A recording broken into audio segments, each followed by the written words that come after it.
Good evening. It's February 20th, 2009. Welcome to CON Headline News. I'm Biff Baker, and remember, the spin starts right here. Making good on his campaign promise to open a dialogue with world leaders, both friendly and unfriendly, President Obama has just completed a 3-day conference with leaders of Iran, Venezuela, North Korea, and the International Organization of Terrorists. For more on this, let's turn to our correspondent, Jenny Rago. Hi Biff, Jenny Rago here, Washington, D.C. Con Headline News correspondent. Hi Biff, President Obama was all smiles today, calling his 3-day conference a stunning success. Sources say this is what was accomplished.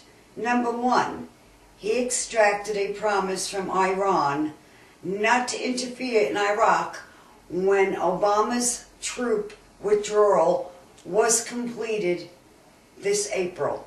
Number 2, Venezuelan President Hugo Chavez promised to increase oil production by 25%.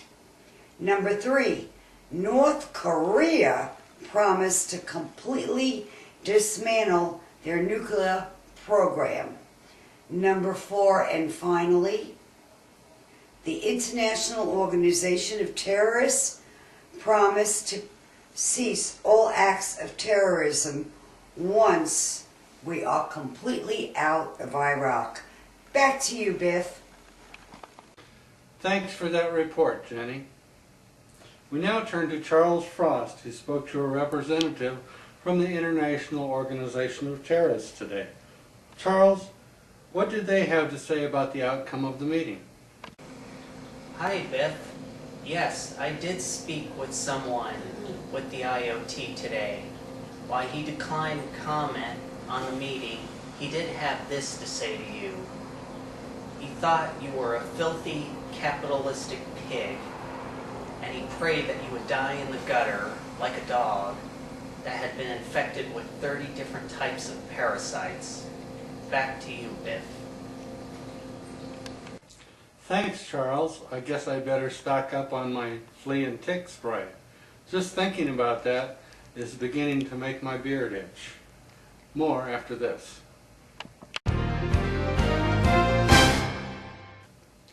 Good evening, it's May 1st, 2009. Welcome to CON Headline News. I'm Biff Baker, and remember, the spin starts right here. Well, it's been exactly 1 day since the last U.S. troop pulled out of Iraq. Today, Iranian troops swarmed across the border into Iraq. Hugo Chavez made good on his promise to increase oil production by 25%, but announced that he would be increasing the price by 50% per barrel. Also, North Korea announced that they had succeeded in developing a short-range nuclear missile and currently has 4 pointed at South Korea. It seems as though President Obama's conference back in February has completely backfired. Jenny Rago was on hand when President Obama made a statement on these actions. Jenny, can you tell us what was said? Jenny Rago here, CON News, correspondent in Washington, D.C. Sure, Biff, President Obama called the action of Iran, Venezuela, and North Korea extremely derisive and condemned these actions very strongly. He also stated that he would be willing to meet with the 3 leaders and see if some agreement could be worked out. Damn it, Biff, I'm so tired of this. That's how this trouble started in the first place. Now, Jenny. Now, Biff, I have a right. I am a patriot. Fair and balanced, Jenny. And the spin starts here. Biff, doesn't Obama see how immature, naive, stupid, moronic, and chowder-headed he is being? Apparently not, Jenny. And the next time, don't hold back. I want you to tell us exactly what you think. In other news, Charles Frost spoke with a representative from the International Organization of Terrorists. What did he have to say today, Charles? Hi, Biff. I spoke with the IOT today, and they wanted to thank President Obama for pulling all the troops out in Iraq. He stated now they will have a safe place to train their terrorists so they can wreak havoc on the entire world. Thanks, Charles. I think, and more after this.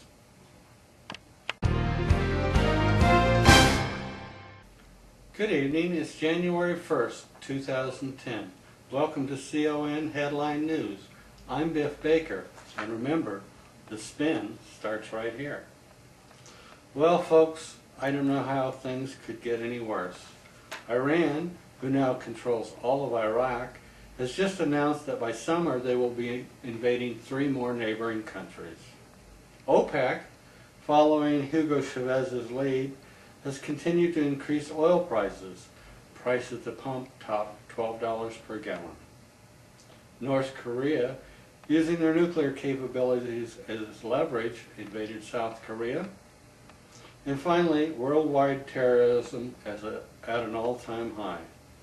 Jenny, did President Obama have anything new and hopeful to say today? Hi, Biff. This is Jenny Rago, Washington, D.C. correspondent for CON Headline News. Well, Biff, the president again called these actions derisive and condemned them with what he termed his strongest condemnation ever. He also said that he would continue to meet with these leaders and was hopeful that they could work things out. By the way, Biff, we've been trying to get a hold of you. We ran out of gas, and I know we got just a little a Buick out there, but we don't have the $400 to fill up the tank. And me and the crew, it's pretty hot right now. Can you call the station and see if you could help us out a little bit? Because between the 3 of us, we only got about $80. Thanks, Biff. Sure, Jenny. I'll see what I can do. Anything else? Yeah, Biff. Why couldn't we have elected a president with some guts? Back to you, Biff. I don't know, Jenny. Sean Hannity tried to warn everybody over and over and over, but they just wouldn't listen. All I can say is, if that's all there is, my friends, let's keep on dancing. Let's break out the booze and have a ball, if that's all there is. Thanks, Charles. I guess that about says it all. Biff Baker saying goodnight.